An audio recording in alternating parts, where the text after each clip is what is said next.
Hello students, my name is Paran Singha. So today I am going to deliver a lecture on some very important basic physics concepts. So in this video, I will discuss about physical quantities and its type. So let's get started. So students, you may think like, what is physical quantity? Don't worry, it's very simple. So students, let me give you some general examples. Suppose my weight is 50 kg, it is 10 o'clock and this is 20-meter long rope. The question is, what is this 50 kg, this 10 o'clock and 20-meter long means? As we all know, this 50 kg is our mass, 10 o'clock is the time and 20-meter long is a length. So these are the general measurement that we use in our day-to-day life. So now let me explain you more about physical quantities. So students, if someone asks me what are physical quantities, I will say anything which we can measure, that is known as physical quantities.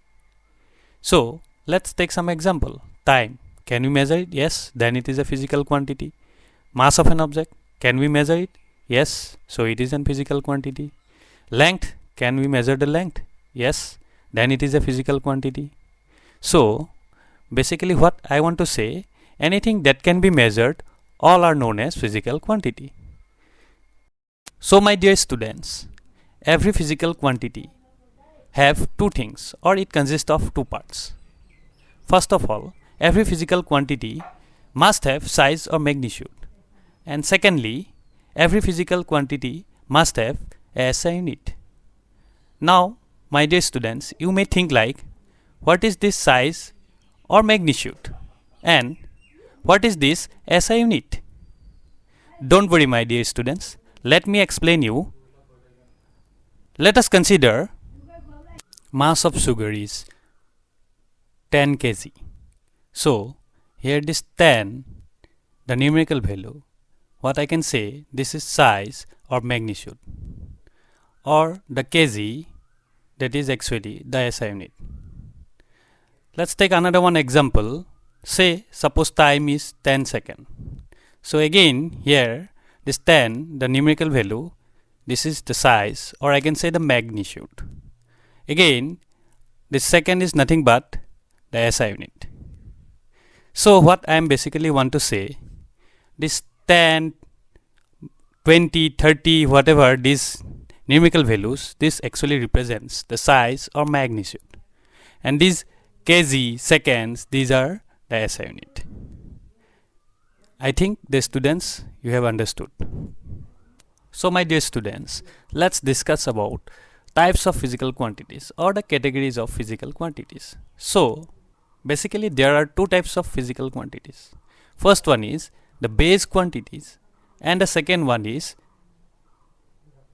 the derived quantities. So let's say mass. Mass is an example of base quantities.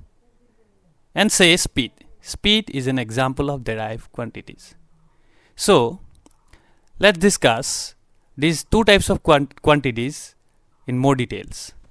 So students, base quantities. So now I'm going to say some important points about base quantities. So basic fundamental quantities.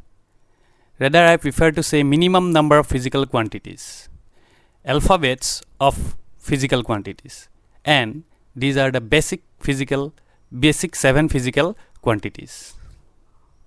So what basically this means, these are the minimum number of physical quantities that we can use to derive or to make or to get other physical quantities.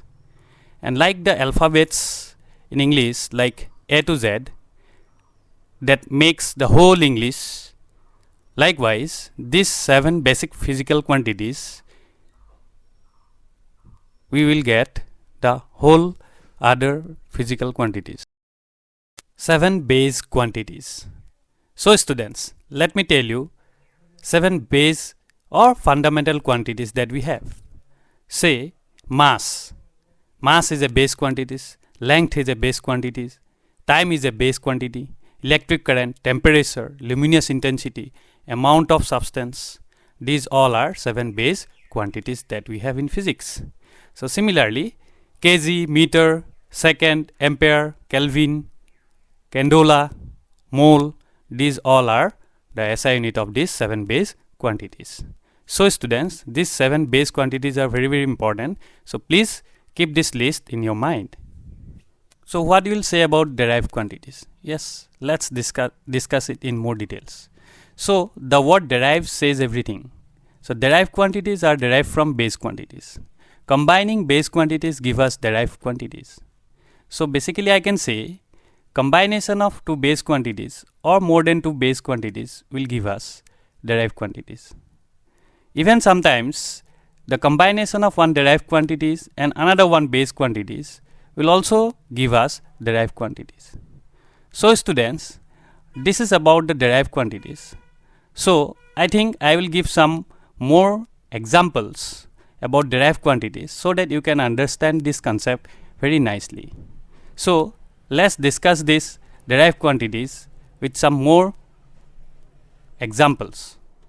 So students, now we will see how to get derived quantities. So let's say the speed of a car is 40 km per hour.